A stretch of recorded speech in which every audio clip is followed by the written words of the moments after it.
ഞാൻ ഇന്ന് പറയാൻ പോകുന്നത് കിടന്നുറങ്ങുമ്പോൾ ചെവിട്ടിൽ പോണ പ്രാണികളുടെ കഥയാണ്.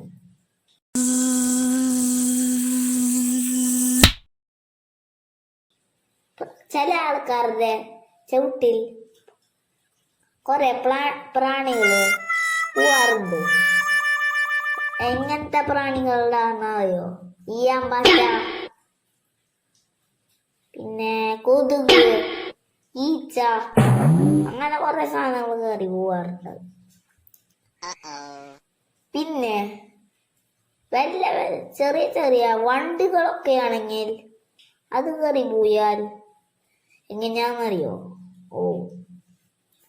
ചില ചെറിയ സാധനങ്ങളൊക്കെ കയറി പോയാൽ അതിനെ നമുക്ക് പെട്ടെന്ന് എടുക്കാൻ പറ്റില്ല. കുറെ ദൂരങ്ങളും പോവും. ഇങ്ങനെ ഒന്നും എടുക്കാൻ പറ്റില്ല. അപ്പൊ നമ്മളുടെ ചെവി മുറിക്കേണ്ടി വരും. അങ്ങനെയാണ് ചെയ്യണ്ടേ.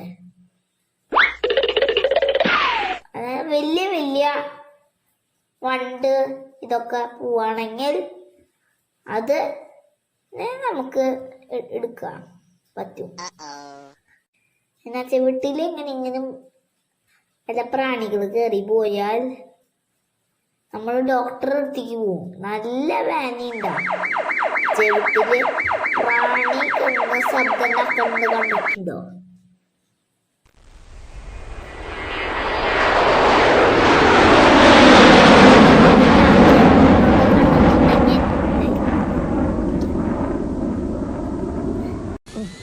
ഒരു കയ്യബദ്ധം നാറ്റുകരുത്.